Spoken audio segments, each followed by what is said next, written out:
Lorinda, how are you feeling today? I'm okay, thank you. Good. How are you? Good. It's a good Monday. Yes, it's true. Monday. This is my second shoot today. Wow. So it has been quite an interesting day. I always enjoy having good conversations with people. I'm sure. So I'm quite looking forward to this one as well. Thank you. Thanks for having me. You're welcome. You're more than welcome. So, what about you, Lorinda? Oh, I don't know from when to start, to be honest. No, this is like the question I dread the most, honestly, Okay. because I've not changed. I mean, I've always been the same person, but life changed me, I think. Yeah. First and foremost, I'm a mom, I'm a wife, and a creative. So those are like my main titles. And creative, I think, just encompasses so many different things because it's creative thinking, it's creative hands-on, everything about my work. It's always like focusing on creativity. All right.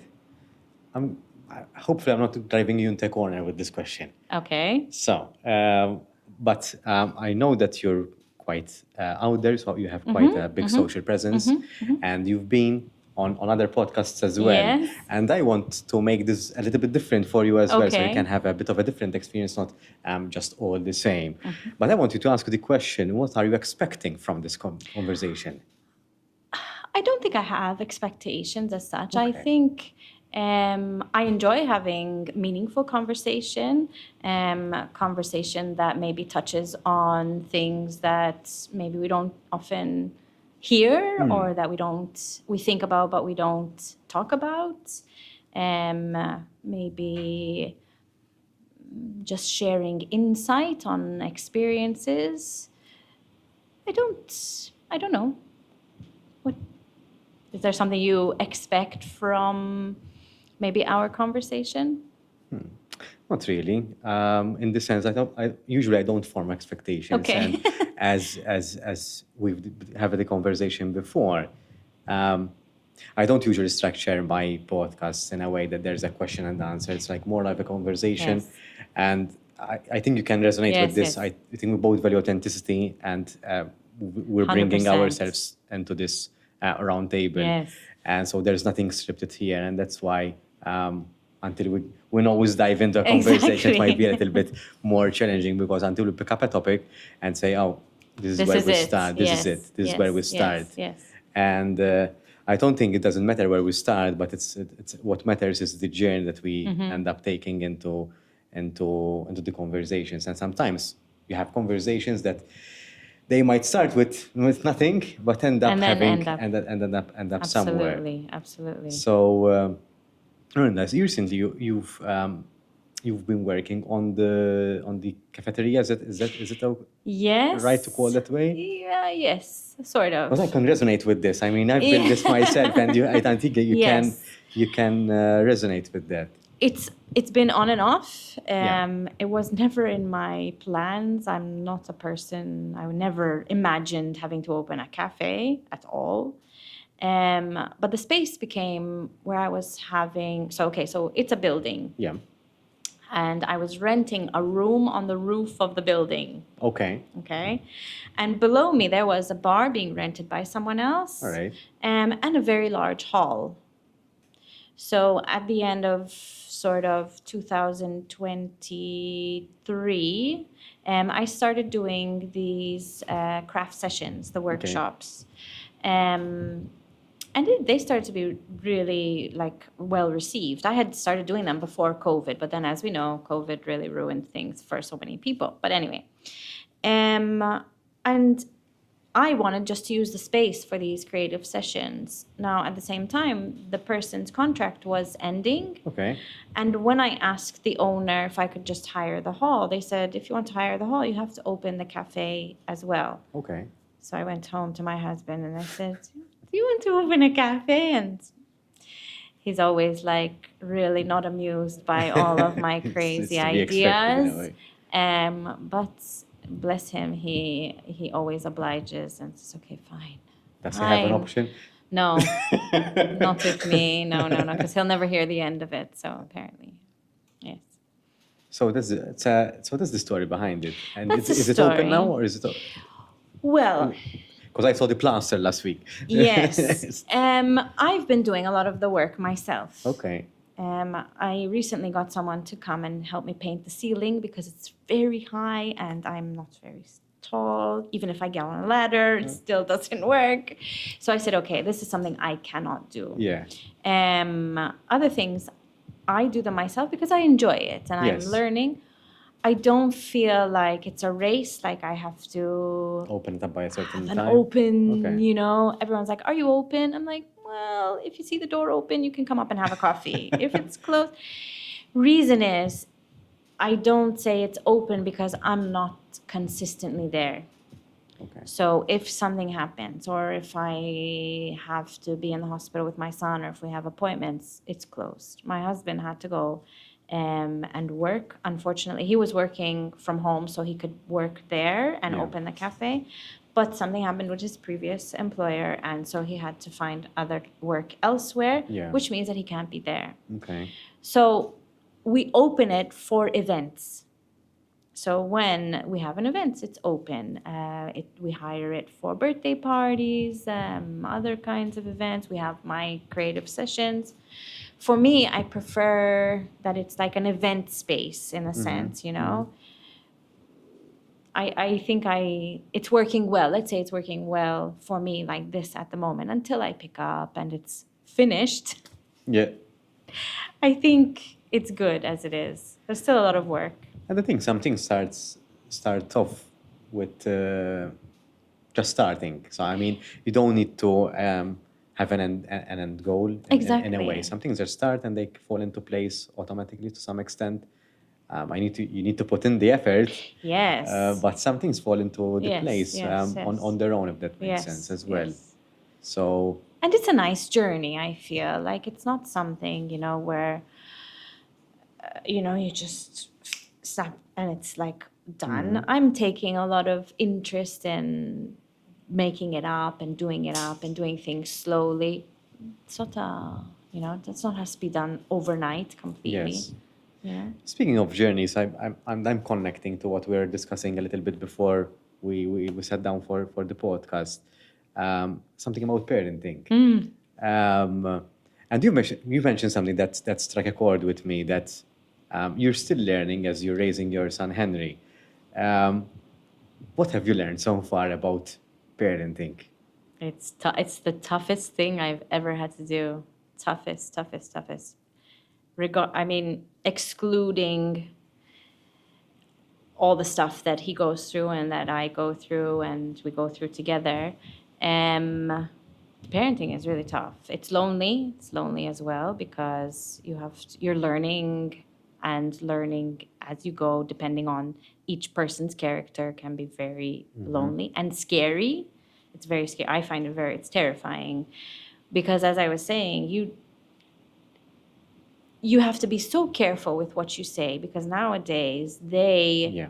absorb things and like will hold you to it. If you say something, they'll hold you to it. So, and it's also like knowing the world. What we knew back in my day is so different from like how the Yes. world that they are entering now and going to grow and be in. There's like this, you have to be able to say things to prepare them, but not too much. And Yeah. I think it's about giving them the raw material, yes, which are the values and beliefs. Yes. That I would say that beliefs can change over time to some extent, but the values would stay there. the values are very, very important because they form the Yeah. foundation, you know. But I really believe in giving children the tools to be able to adapt to different Yeah. situations and circumstances because, in this world, it's every situation and circumstance and like everywhere they go is going to be different and they have to learn how to adapt. Yes. It's not plug and play, It's not, unfortunately, and you know?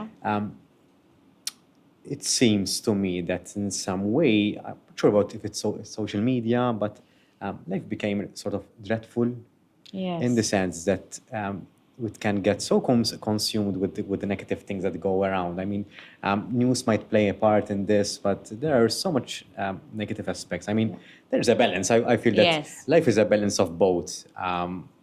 Our our brains are wired to think in a negative way, mainly for survival instincts. But Yeah.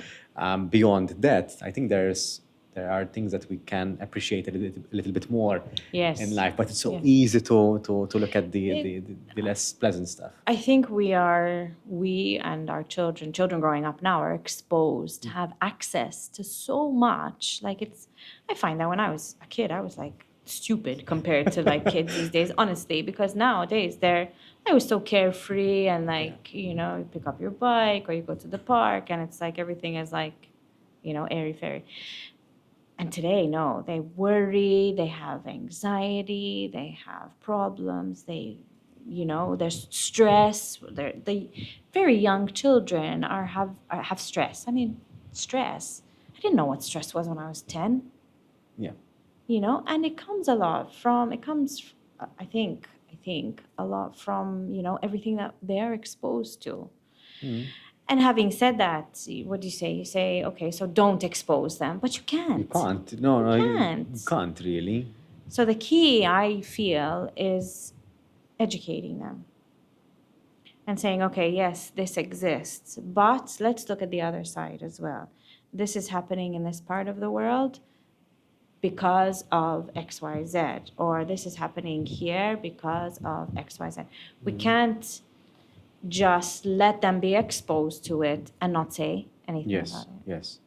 So I think it's about where do you position yourself with this thought, which is a little bit difficult for young children to comprehend, perhaps, and to actually position themselves. And sometimes our thoughts are not the right thoughts, No.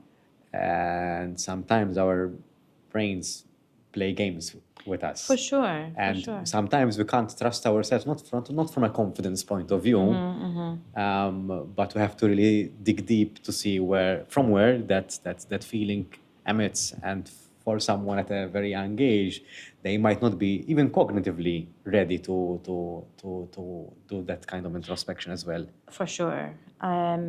Sometimes when he asks me questions, I can't think of anything, but I tell him, and I'm very frank with him in the sense of I say, I can speak to you as an adult, but you have not experienced enough to be able to process the information or the situation as if an adult would. Yeah. So you need to give yourself time. You can't act like you're an adult because you haven't gone through things. Yes. You That's know, true. and I think we, as in general, I think people underestimate children. I always felt that. I think we understand how much they Yes. know and how much they can Yes, think yes. and how much, and we need to give them that they can think if we allow them. When they don't, then Yes. we have to pull it back. But give them the opportunity. I mean, I've had that with Henry. I can because of he's been exposed to adults so much. Yeah. And then I say we have conversations, but then I think of like there are children who aren't in that level or are nonverbal, and how difficult it must be also for those parents to go through these situations. It's just very personal in a sense of how to cope nowadays. Individually, Yes. I think the challenge is twofold, because you have to find ways how you can cope, but at the same time, we're changing. So your coping mechanism has to change alongside with you, or else if it doesn't, at one point in time, what used to work a couple of years ago will not work today. Exactly. And it happened to me at the very moment. It's something beyond parenting. It's about training. It's about working out. Okay. So I've been working out consistently for the past 2 years. But then Funnily enough, to set things up, disrupted my working out routine. Okay. So, and I've been struggling a little bit to get that back on track, and I realized that what I used to do is not working out anymore because I think now that I'm speaking about it, I'm realizing is that this setting up of the podcast studio was quite a huge learning curve for me. So I came out of this experience as a changed person. Okay. It changed me to Yes, some yes, extent. yes, yes, And yes. I am now realizing that. And because it changed me, what used to work for me Then. just 3 months ago Yeah. is not really working out well. So I have to reevaluate and reorganize myself to think in a different way of how can I make that work, but from a different stimulus, Yeah, if that yeah, makes sense. yeah. So that is my perspective about coping mechanism. So I mean, working out is a coping mechanism. There can be other ways Yes. of us, how we cope, and I think we underestimate that we change over time. I mean, our core I would say remains the same, Remains. Yes. but we change to on a certain level that we have to adapt as well. Exactly. I think it's all about adapting and knowing like the situation changing and having the ability to say, oh, and seeing. So you saw and you realize that it's changed and you need to adapt to the new New version. version. It doesn't stop. I mean, you don't No. stop doing. You might stop maybe for a while until you kind of figure it out, but then you adapt and you get back into it again. You know, Yeah. that's And this is as frustrating as it might sound because when you fall off the wagon, it's frustrating because you might say, oh, why am I not able to do that again? But I'm realizing now that it's actually a win because if I'm thinking in this way, it means that I stepped outside my comfort zone Yes. and challenged myself Yes, enough that I yes. had to change some parts of me Yes. to adapt to the Yes. new Very version. true. Very, very So true. Very trying true. out to out of the silver lining there. Yes, exactly, exactly. So going back to parenting and all of that, what makes your relationship with Henry your relationship? That's a big question. I think we were like, it's strange to say it, but there was such a bond from the very, very beginning. I think even, I don't know how to explain it. It's really strange to explain, but our bond is very strong. I think because I talk to him like almost like as an equal. Okay. We went through a lot. He doesn't know. So, okay, so when he was 15 months old, I got diagnosed with breast cancer. But before that, he was in and out of hospital. When he was born, we were told like every other day he wouldn't survive. I did everything. I practically would crawl to the hospital to go and see him. Like there was nothing that would take me away. One of his surgeries went very wrong, very bad. And I remember the consultant came and she said, does he have a passport? And I was like, oh, he doesn't have a passport. I mean, she said, no, you have to get his passport. You have to do a passport for him now. And I remember we had to get a photographer in the NPICU of the hospital to come and take his passport photo. He was septic, like very, very bad. And she told me, because we need to fly him to London now. And I was going through my chemo. And she said, you can't come. And I remember I held on to the bed and I said, you're not taking him away. I said, if you take him, I will die right now. I said, so there was this, and I felt, it's hard to explain, but I felt like this shock. It's if someone shocked me from, I said, you won't take him. And I remember his surgeon was here from London and he was on his way to the airport. They called him, he turned around. He came, he knocked on the door and he said, I'm going to operate on him now. He said, I don't know what I'm going to find. He said, but I need to open him up. I said, okay, but as long as you don't leave, he doesn't leave the country. Yeah. You know, because I was immunosuppressed and I couldn't travel. So when they had done that surgery, He had a surgery the day before, and it was very routine, very basic. But because what happened was because of his condition and his belly is distended and his insides are not like ours, his anatomy, his ureter kinked on itself. So he wasn't passing urine, and it was keyhole. So what keyhole does is it inflates the abdominal area, and when his tummy deflated, his ureter kinked on itself. But they thought his kidneys were failing, and it wasn't. Okay. So it was this whole very, very traumatic experience. And then obviously he didn't pass urine for 12 hours and he was going septic because since his kidney wasn't working, they were giving him more fluids, and it wasn't coming out. So then what happened was he performed another surgery. He opened him up, he performed a surgery, and he took his ureter to the outside of his abdomen. So that was like very, very traumatic. And going back to like why we have this connection, there was always this, I was there for him, he was there for me. We kind of like, we're there for each other without even knowing. And it was my mom once who said to me, she said, neither one of you know how much you're saving each other. Because at the time, I didn't even know what I was going through. I would leave him at that time, that year. I would leave him at the hospital, go to Buffa, do my chemo, Hamoru, let's go, quick, because I have to go back to the hospital.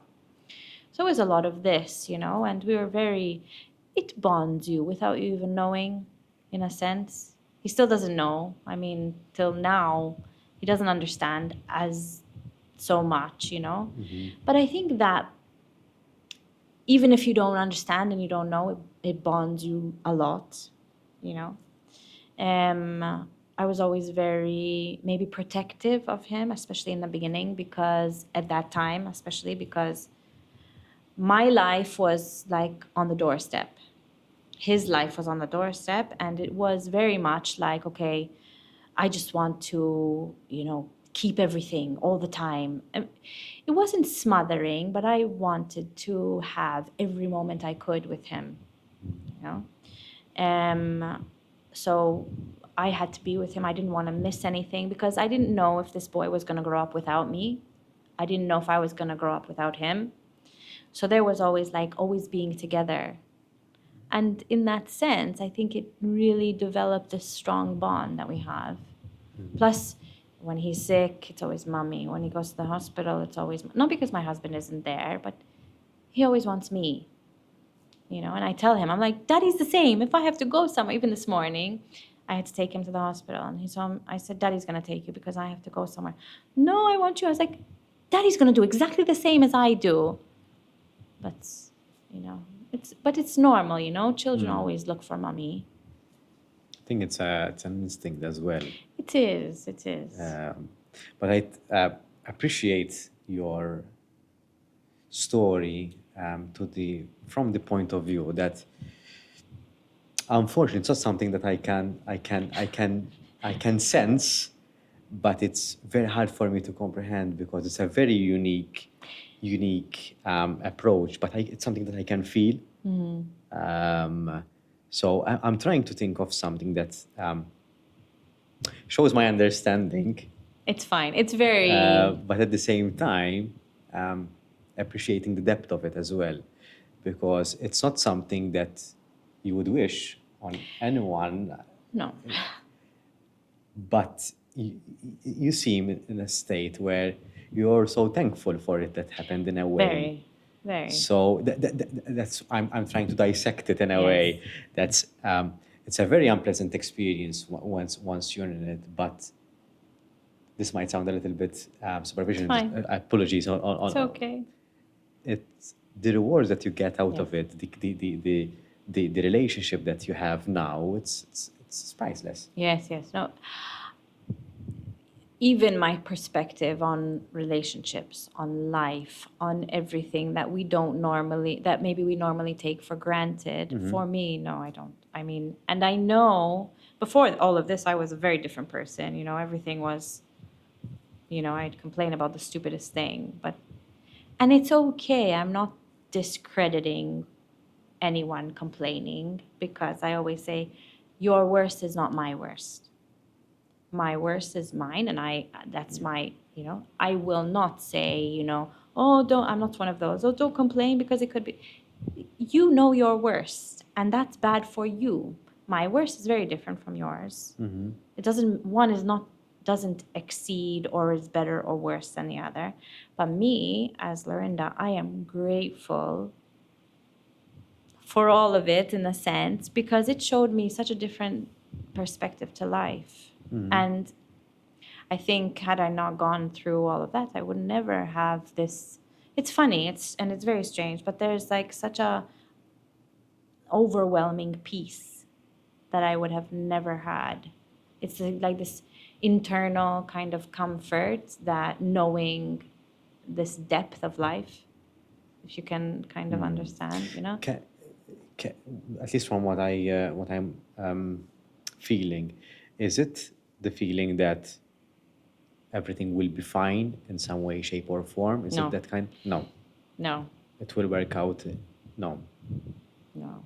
I mean, I was never sort of a logical or realistic person. My husband was always that, but I've learned a lot from him not to be think that everything will be fine. In fact, I've gone the other way and said everything will not be fine, and not be fine. I've made peace with all the things that will happen. Your background is in science, so you have it's Murphy's law. Yes, because for example, I know he's going to need another kidney, because a kidney is not for life. I know that he's going to get unwell again, because this is the nature of science. You get sick. What happens when you get sick? The bloods go there. You have to go in the hospital again. So I have to make peace. It's useless fighting it, because it's just going to be harder to cope with. So making peace, in a sense, gives me the strength to cope with it. How do you make peace with something like that? What do I do, though? There's no... What are the alternatives? The alternatives are like, you don't make peace with it and I cry every day, or run away, or do I make peace and live in the moment and appreciate everything? For me, making peace with the situation is appreciating now, today, and appreciating. We fight, and it's like we're always I can arguing. imagine. It's like, just because all of this, there's always life. I still think of the future and prepare him and speak to him and tell him, but it's reality. I tell him, you need to take your medicines, you need to do your catheters, you need to drink your water. If you don't take care of things, it's just going to happen faster. Yeah. So I tell him, because obviously he's growing up. What if something happens to me? I also need to have peace of mind that he knows what to do. And it's very hard, because I say he's only 11. Yeah. He's had to contend with a lot since he was born. But he's actually said to me, don't you wish, Mommy, that I wasn't born like this? And that's like, something that... How do you respond to that? I said, yeah, exactly, and he does it to me so often. And I'm like, no, as if. I said, I wouldn't change a thing. I said, because you wouldn't be the Henry you are today. And it's true. I mean, yes, I wish I could take away all the pain and the suffering that he does. But he wouldn't be the person he is. And you wouldn't die there as well. And neither would I. No, for sure. Oh, he's changed me from like little tiny human. It's true. I think I'm appreciating your way of life, because I'm seeing the yin and yang element to it. There is the harsh reality that perhaps most of us take for granted or we forget in our day-to-day lives. So I think I nothing. think forget mostly. We put it under the carpet in a Yes. way. It's there, but it's we think it's infinite.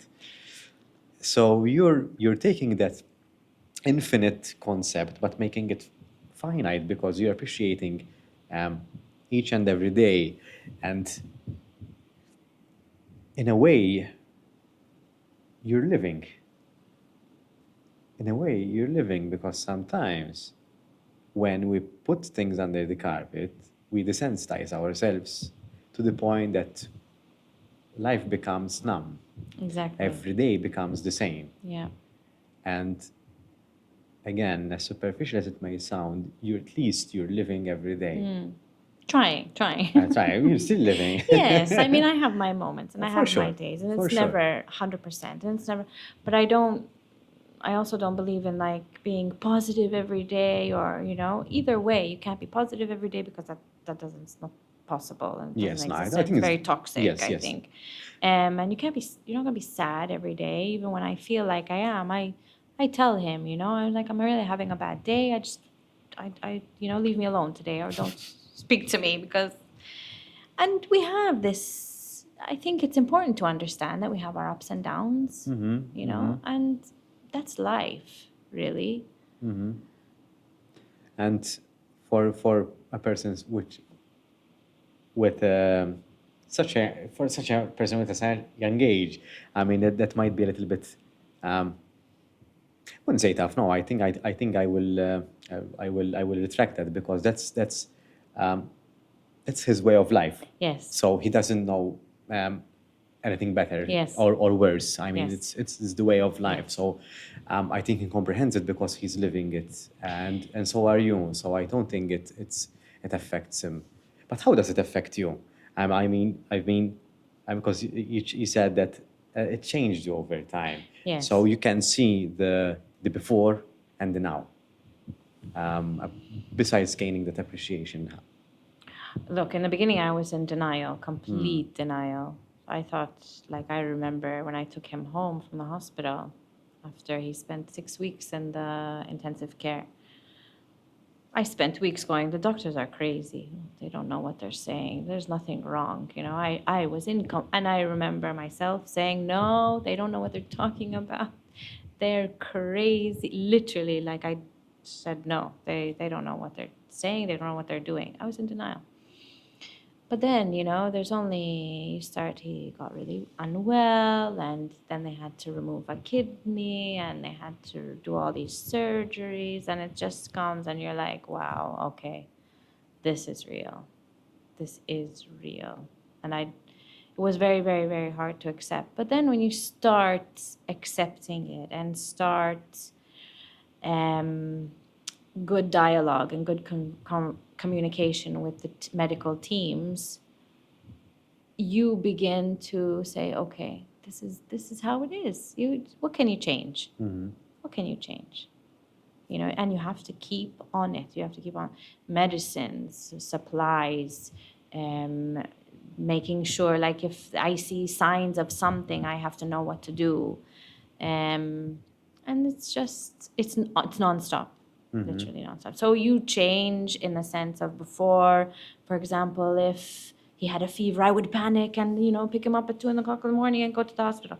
Now it's like, okay, fever, man, how high is it? What are the symptoms? Can we wait till morning?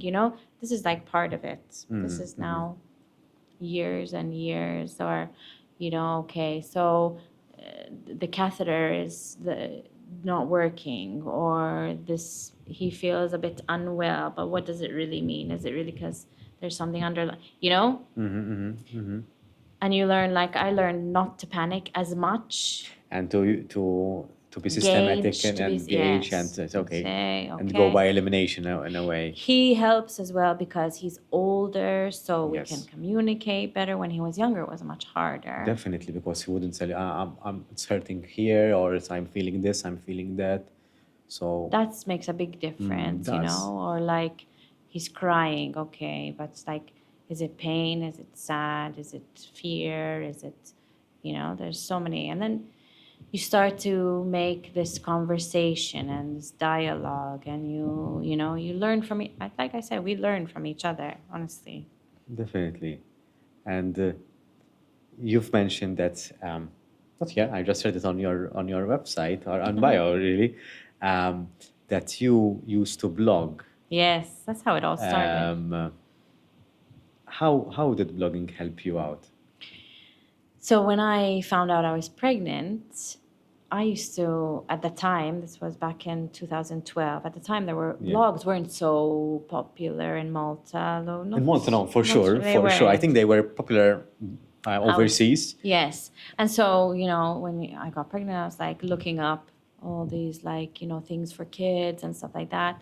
And I was like, Mom, why do all these blogs and stuff are outside of Malta and here there isn't one? So I said, okay, so I'm gonna write a blog. I'm gonna Okay. start writing a blog. I started writing and I started looking at things and posting on my blog and sharing and this and that. And I said, okay, so I'll share my journey, like, I was seeing on other blogs. And then when I had my 20-week scan, they said there was a problem with the baby. So I said, oh, so I don't feel like really blogging anymore. It's not really so fun anymore. And I stopped, or I would just be like very Sporadic and I wasn't really feeling it, kind of. It wasn't a nice time. And then after I got diagnosed and he had that, like, it was like a really, really bad time. And then I said, you know what, I'm going to write. I've always liked writing. I love writing. So I just wrote and I said, okay, I'm going to write. And I said, whatever it is, let's see. And I said, should I publish it? And I remember sitting there and I'm going, should I, shouldn't I, should I, shouldn't I? And I was like, I mulled it over for like, and then I said, who's going to read it? And I published this blog post, and the messages, like started pouring in, like, oh, because I'm going through something, and you really helped me, and messages of encouragement and messages of support, and I got diagnosed as well, and I have my baby, and I was like, okay, so maybe this is like really, it helped me in a Yes. sense to write, and it was also helping other people.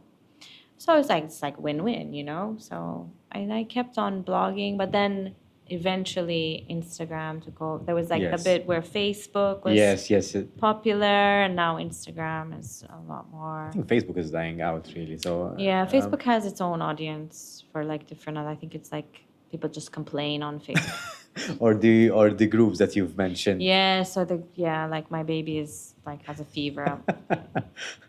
Yeah, but I mean, different audiences. Yes, I mean, to each his own. And I mean, you can still find something helpful on Facebook, definitely. For sure. But It's like social media is evolving as well, and it depends on your audience and who you want to attract, or who you want. Even the voice changes depending if you're saying, you can say exactly the same thing, but you have to word it differently for Yes. Facebook, Instagram, definitely. TikTok. No, I have not mastered. I am Gen Z.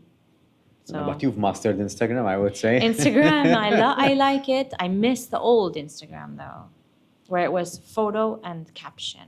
Okay. There's too much of this video stuff. I'm The getting too reels old are- for this. Seriously. But you're doing a good job at that.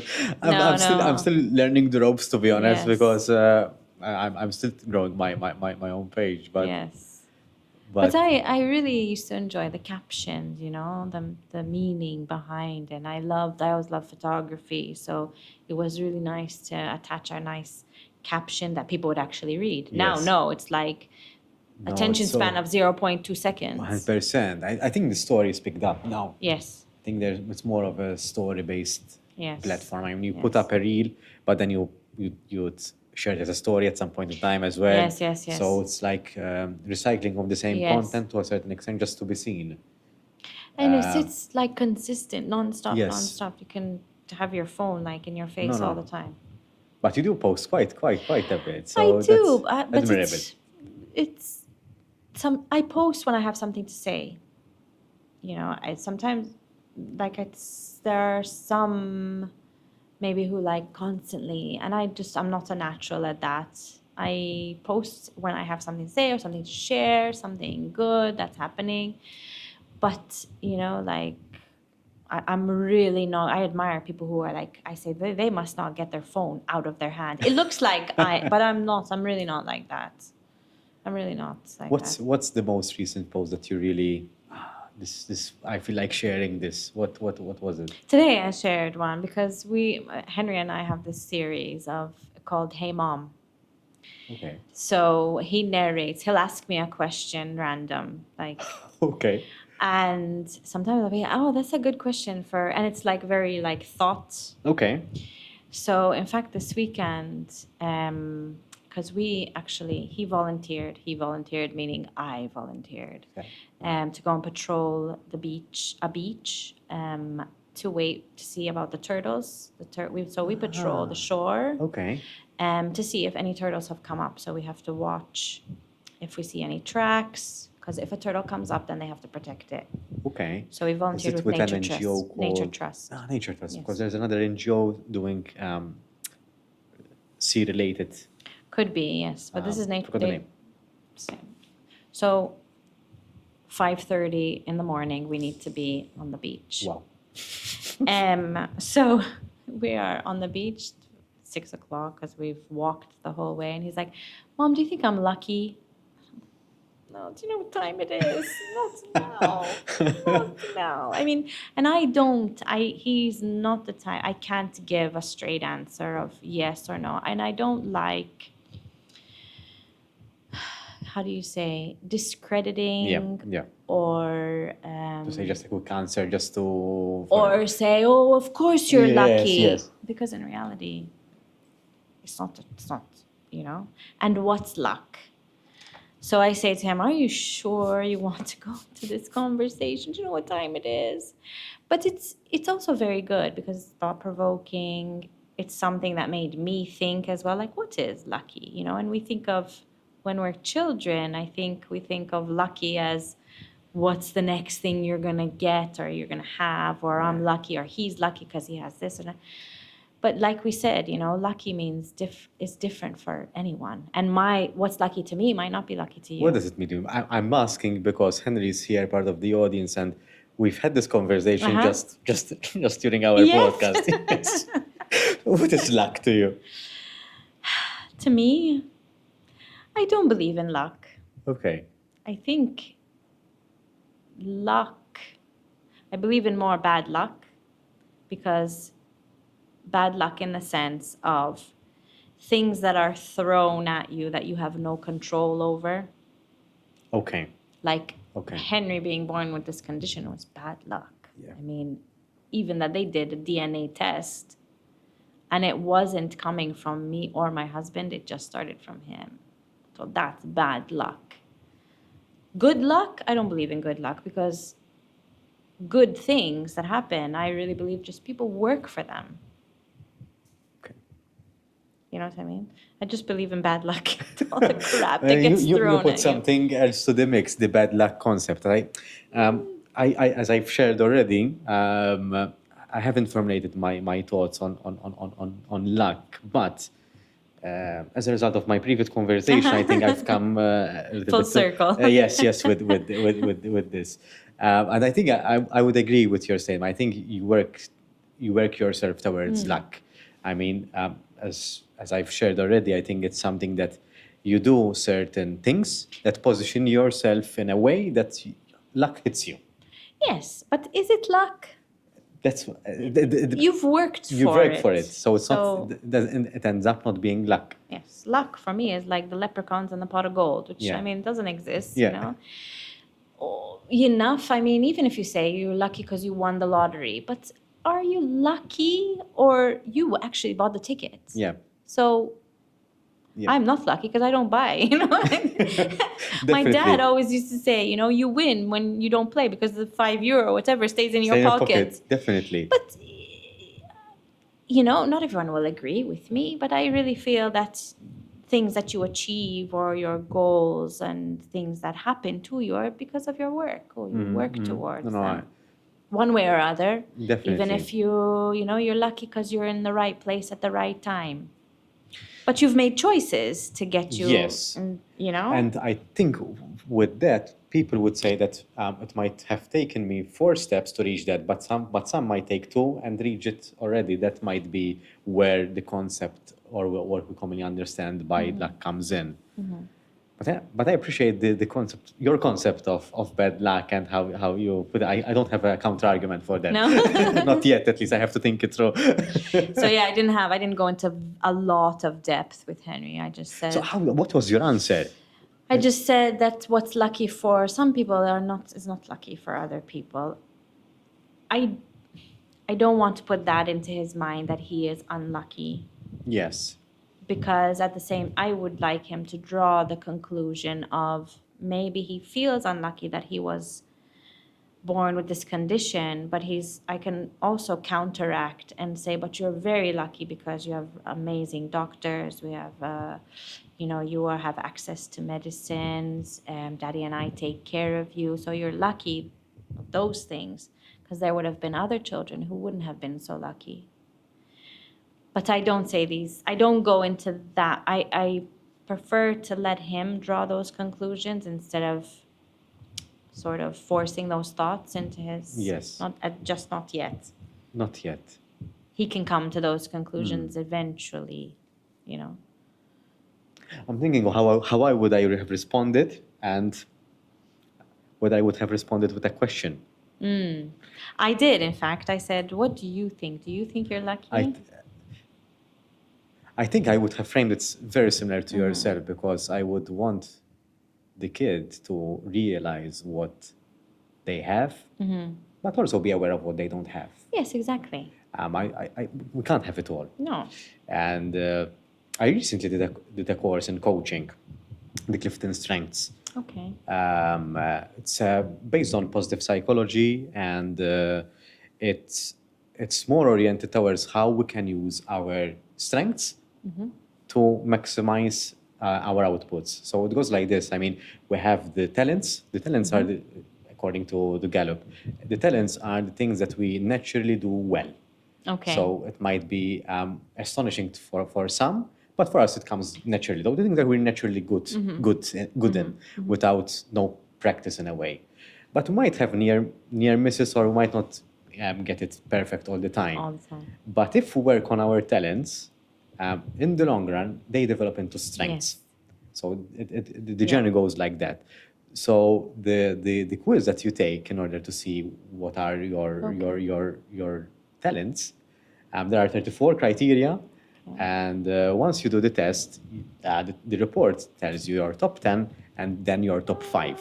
Lovely. And the coach would guide you to keep on developing your top 5, Okay. so you can balance it out and develop them as a strength. Oh, good. The tendency is that people look at the 34th one and say, how can I improve that? Oh, wow. And that's contrary to the training. You shouldn't focus on that, because that's something which is within you, but it doesn't come natural to you. You might use it, but it doesn't come natural to you. Wow. So why shouldn't you focus on your top 5? 5. And you might still do things that, so for example,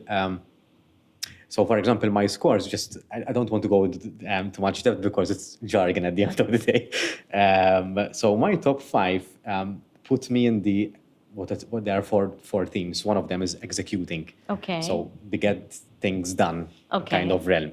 And most of my top 5, 3 out of 5, ended up in that realm. So the executing part. Ironically, my relationship building didn't get any scores within the top 10. Oh, wow. Okay. So I think I asked myself, I think I'm good at building relationships and to make connections with people.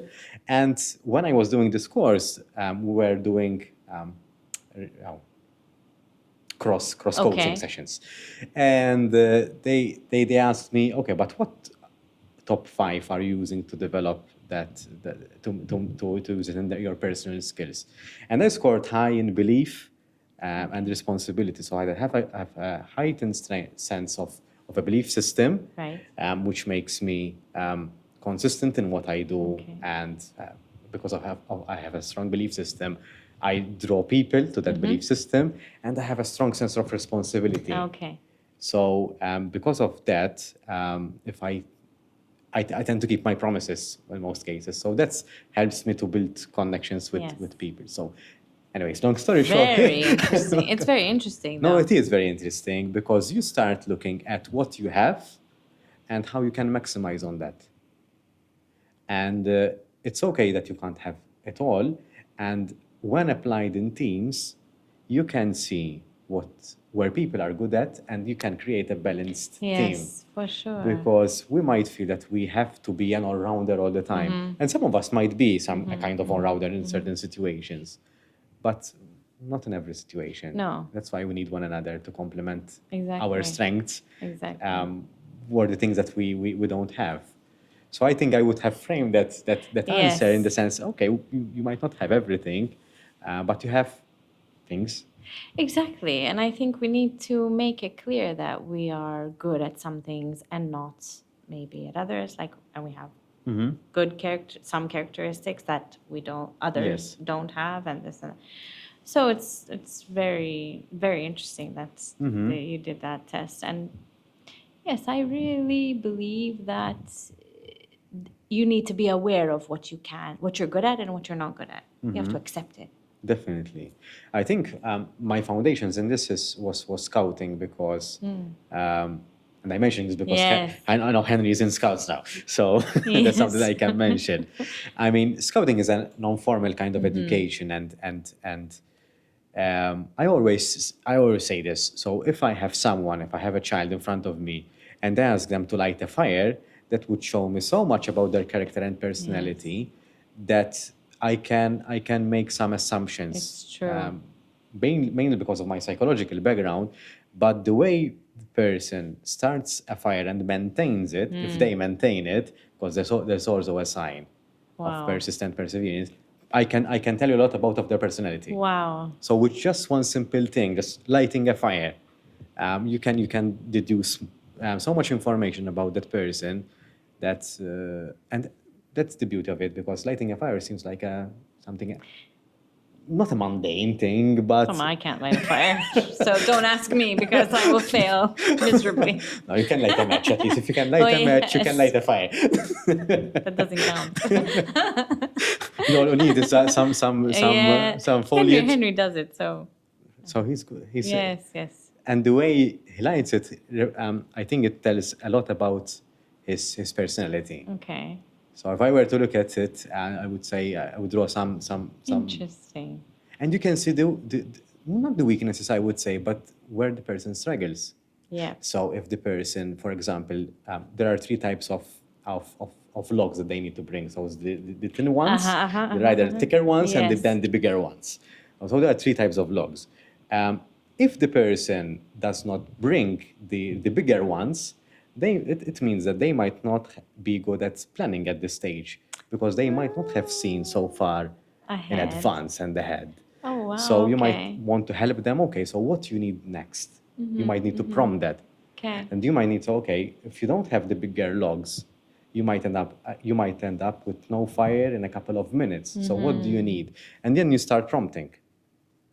Wow. And if they have all the logs, for example, and they still don't manage to put them on time, they might be scared to put their hand near the fire. Okay, So you might, okay, what's holding you back? And you might help them do it together. So let's do it together. Let's put the log together. And not just throw the log, but because that will destroy the construction of the fire. Anyways, wow, there's a whole psychology behind. Yeah, but I'll that's never me look like at a nerd. fire. Never look at a fire the same way. Thank you. No, but it's really interesting. No, it makes does tell you a lot of sense. things about a person. So yeah, scouting showed me a bit of a different side, and how we can learn differently, and For that we sure. need different tools. Exactly. I think the tools they need to have.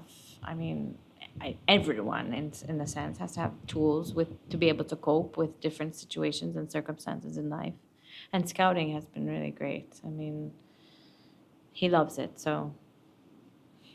And you are quite hands-on as a person as well. Yes, I love creating things. I love DIY projects. If I don't know, I ask or YouTube, Pinterest. I go to the hardware store. My best friend at the moment is my jigsaw. I bought a jigsaw. You bought a jigsaw? Yes. All right. So I have to be. I've always wanted to, and I've always had this need. I suppose I don't know what it is. Maybe I need to go. But I like to be self-sufficient. So, Okay. Yes. but it's also because of all the crazy whims that I have in my head. So if I say I want to do that, I need to have all the tools and the supplies to do it. I have no Okay. patience. All right. Okay. But I will get the tools and I will get the supplies. I will learn how to do it so I can do it. I think in my past life I was like a pioneer or something. Like, I must have built canoes or something. For No, sure. but it's good. It's good to be practical as well because it's good Yes. to have the tools Yes. in hand. It's very fulfilling and it's very satisfying. I don't know. I really, really enjoy it. And I also like to encourage others, like, for example, power tools are not just for boys, you Yeah. know. I really enjoy it. Really, really. And it gives me this, um, for lack of, it really empowers me to be able to say, okay, I have this wood, I have this in my head that I want to make, and I like plan it all out, and I say, okay, I'm gonna make it. If it works out, it works out. But I'm learning in the process, you It's know. a skill, I mean, I'm into DIY as well, so I I love do it. enjoy it. So it doesn't have to be perfect all the time, and it's No. about the skill. Yep. You get better with every project. You do. Um, I mean, I've always been creative and hands-on. So I've been sewing, for example, since I was very young. So now I teach sewing.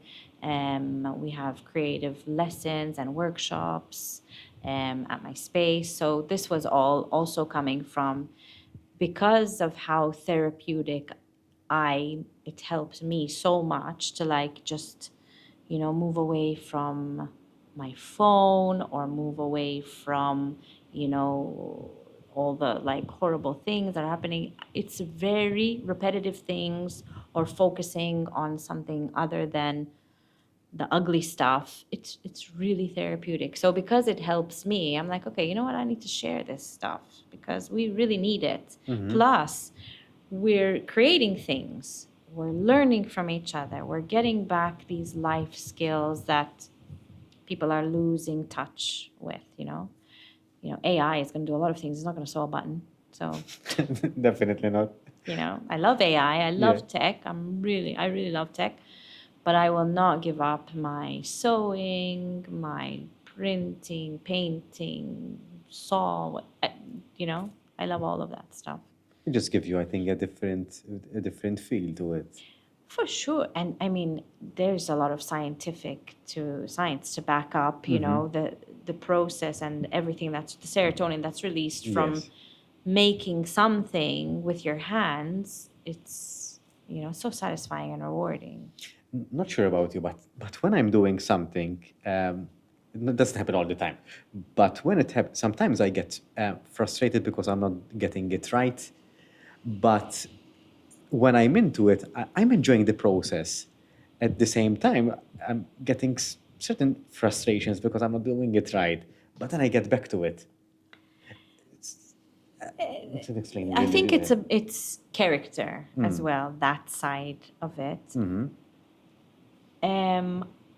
I've sort of I need to try, Okay. but I know that when I'm trying, it's not going to be perfect because when you see perfect works or perfect creations, how long have they been doing it? Yes. So I can't expect if I'm going to do it for the first time, it's going to look like that. No. Yes. Yes. Yes. And this is exactly what I tell like students or people who come to do workshops. Yes, the teachers is perfect, but they've been doing it for years. So give yourself time. And this is the first step to getting there. You have to take the first step to learn to embroider. If you want to learn to embroider, you have to start from somewhere. Yes. You will not just from one time, you're not going to be perfect, Definitely not. It just takes time and It does, and practice, and it's truly about enjoying and enjoying the the process. process. The process for me is it's beautiful, and it's always very fascinating because, and I see this in all the workshops that we do. You give everyone the same tools, the same instruction, the same supplies, the same, and everyone has something different. It's fascinating.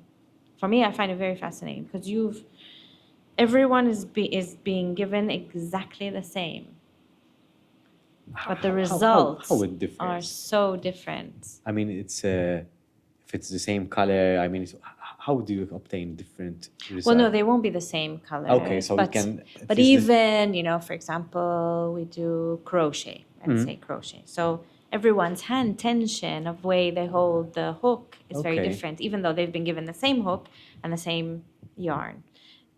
For example, lino print, again, they've given the same tools to carve and the same piece of lino. Lino So, print. I haven't done that for a while. it's I think really what's lino? amazing. It's like the leather textile, and you carve into It's it, right? linoleum. It's coming from linoleum that you carve, Okay. and then you print. Yes. So you have the special ink, and again, the depth of their carving.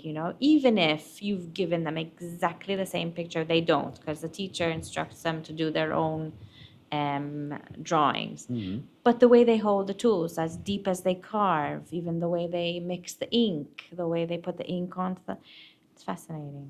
Very And that's the fascinating. beauty of it as well. Yes. Both from the person who's giving the course, I mean, you're seeing something a little bit different all the Yes. time. Yes. So I think that's the beauty. That's the beauty of it, and it's an individual journey Yes. for each and everyone. Everyone's there for some reason. So and it hits a person differently every time. Yes. I haven't is. done It's lino re- print lino is for a while. You may remember really of my art fun. classes back at secondary Yes. school. So It's so rewarding. it is. It So is. rewarding. Something that I've been curious. I'm interested in many aspects of things. So especially when it comes to doing stuff with my hands. Yeah. Clay. I mean, Okay. So I haven't done so in a. I had a lesson with terracotta, which is a little bit different than clay. It feels a little bit different, but I haven't done so. I have 15 years now. Wow. But something that You might I look might do into. You should. in You the should. future. You should. And you do all types of workshops? Clay, we don't. Okay. Because I don't have the kiln and you Okay. need to have a kiln. You need Yes, to have I do. the Rotary the table. rotary I'm not sure what it's tables. called. If it's air dry clay, then you'd have to let it dry for 24 Yes. hours. So in practice, that one doesn't work so well. So yeah, we don't do clay. Not yet. Too bad. Not yet. Okay. All right. Okay. Not yet. No, I've learned to say not yet. So. Fair enough. Lorinda, I've been asking some questions to you, and I promise you that this won't be like an interview kind of thing. So I was wondering whether you'd have a question for me. So let's see. What made you want to start podcasting? All right. So I started podcasting because I've always enjoyed having conversations with people, and if you end up conversing with the same people over and over again, I mean, there's nothing wrong with that, but you don't grow as an individual.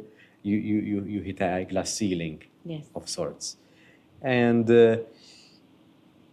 you can't have meaningful conversations all the time. Yes. Even with your friends. I mean, it's true. It's exhausting. You might not be in the mood for it. So, so that's reason why I started podcasting, because I wanted to have meaningful conversations with people, and I think this a learning experience, at least for me. Hopefully, it is for you as well, because this is a challenging episode for me because of the stories that you shared, and as I expressed earlier on, I could feel, but I couldn't really relate to it, and I'm sure that you get that a lot because it's a very unique experience. So, but I appreciate being put in that kind of situation because it means that I'm seeing myself from a different point of view. Yes. and how I behave and how I respond to it makes a whole lot of difference. Anyway, so that's reason number one. Reason number two, I wanted to make the concept of personal growth accessible to people. Okay. I think we've discussed this on our call. I think we've become and there's nothing wrong with this, but I think we've become overly reliant on medications and psychological support. And I've said that my background is psychology, and I think there is definitely a space. At the same time, I also believe that we underestimate ourselves to the point that we don't feel that we are self-reliant enough. And yes, we might need help. And if that is the case, then we should seek it, and we should have the courage to seek it. But I'm taking it from a different point of view that, hey, you might have the skills and the tools to tackle that. You just need to perhaps sharpen the tools or use the tool in a different way that it might work for you. And you might use it concurrently with therapy. I mean, therapy, if you go to a therapist, they will give you exercises to do so that you can, at the next session, be able to have a conversation to see what works and what not. Yep. But some people might fail to do that homework because they don't know from where to start. Yes. So through the podcast, I'm tackling that societal situation from that angle. Hopefully, I'm asking the right questions to the guests so that it might inspire this thought process to the listeners. So in my full-time job, I work in HR full-time, and I'm also building up my own business when it comes to providing corporate training to companies when it comes to leadership, team management, and mental health at the place of work. So the podcast is a diluted version of that. Okay. So it's a language that everyone can understand and perhaps relate to some extent. Very interesting. So that Very was good. But it's very good to be able to, take all of that and adapt it in a different way and like apply it in something that's useful. So well done. It's really good. It's a really good idea. I like that the tools I think are such an important part of therapy and psychology because we can talk and talk and talk. And in fact, going back, we've gone to therapy many times, but this boy, when he was young, he started telling the therapist what they wanted to hear. Yeah. So I kept insisting, like, you need to give him the tools, or rather, I need to give him the tools. And even when he was in a very bad place, I sought help to be able to know how to give him those tools myself, because at the end of the day, he's with me all the time. So I need to know how to deal with these things. So coming back to that, very important that you're taking and putting it all together like this. Well done. It's a really good job. Really Thanks. good. I think we do underestimate ourselves, and I think the one thing that it frustrates me honestly, because we feel that if we go to a therapist or a psychiatrist or any professional, we feel that they have some kind of magic wand, that if we go there, we after a session or Solves a all couple your of sessions, problems. it doesn't work out that way, unfortunately, and it's a very tough reality check, unfortunately. And it puts pressure, I think, on therapists or counselors. I have close friends who are in that profession. It puts pressure because you're seen as the Merlin. You're there to solve a problem which is not yours, and I'll elaborate on this. I think therapists are guides or facilitators, that they will guide you through the intricacies of your mind. But you need to be willing to put in the work. Definitely. And I think people just need a quick fix. Yeah, that's why I'm here. And again, not everyone is willing to do the work. No. So that our discussion, this podcast, might not apply to everyone. It applies to you if you're willing to do the work. Yes. Yes. Because if not, it might be perhaps an enjoyable listen. Exactly.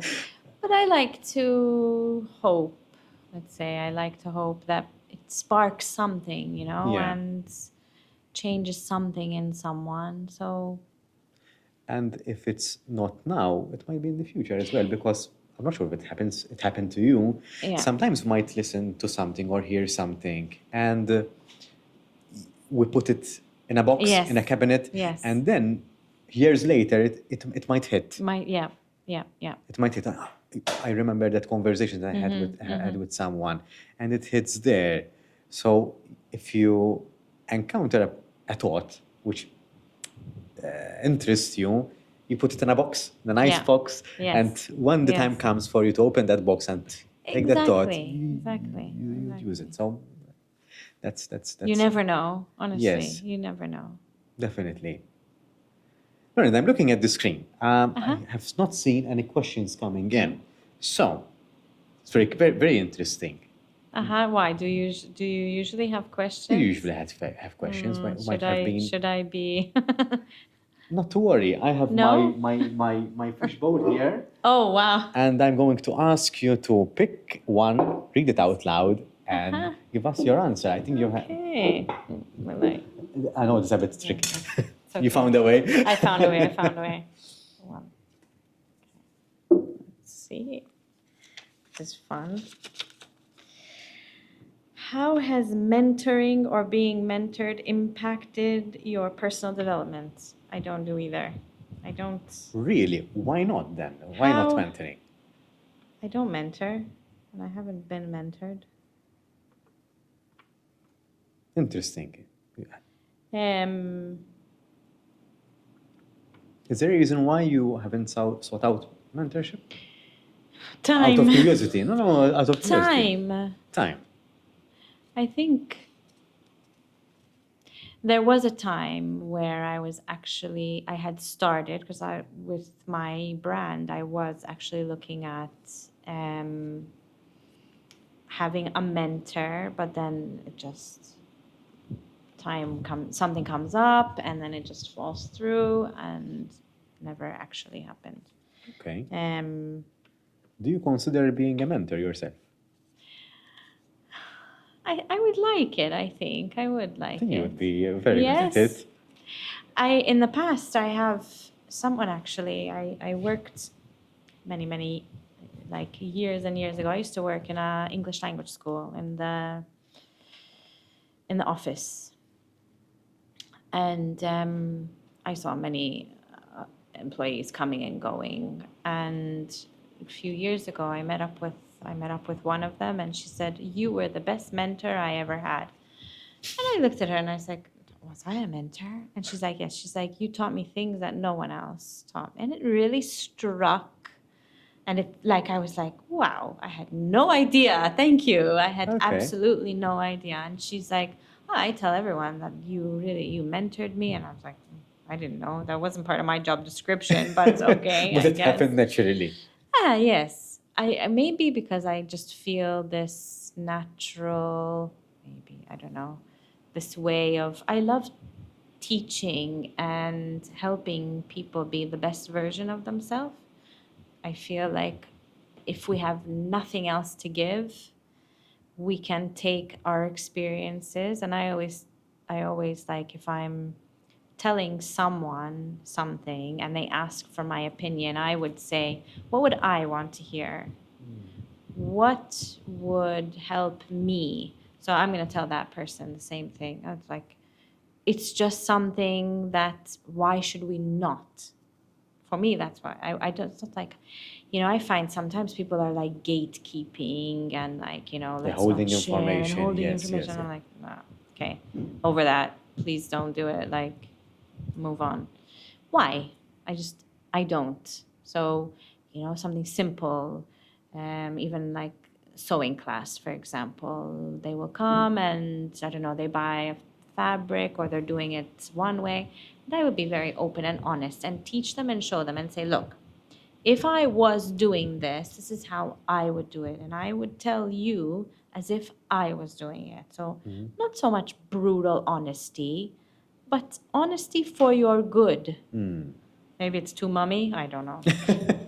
It No, might it's be, not. but That's what mentoring is, because you've been through the ropes and perhaps rode yourself, and you're sharing. I think yeah, I'm not going to lose anything by helping you succeed. Yes. Doesn't take anything away from me. Yeah. Anzi, vera, it makes me happy, in a sense that I had something to do with it. Yeah.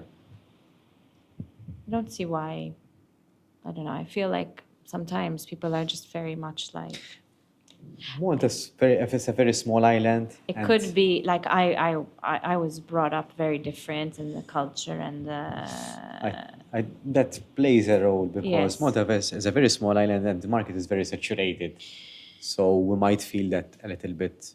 We might lose something if we give something to someone But else.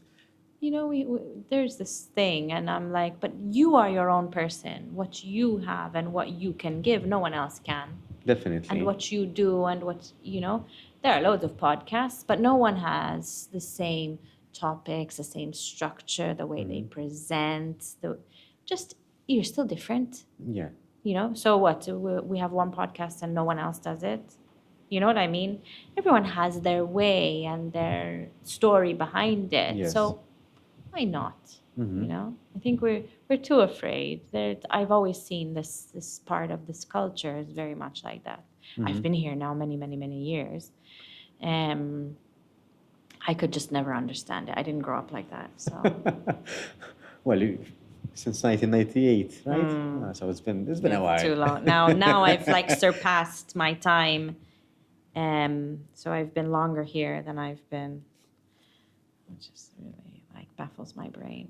No, but I think the roots are still there, and you see the difference. And I think we've still remained a bit conservative.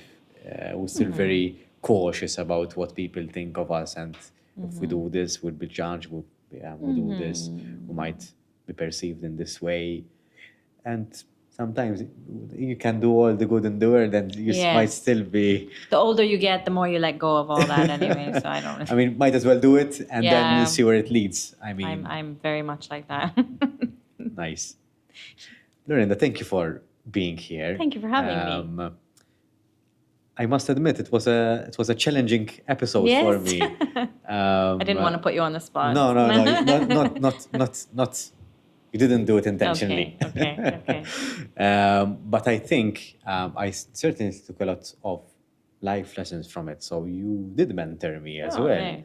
So I appreciate that, and hopefully it was the same journey for the listeners as well.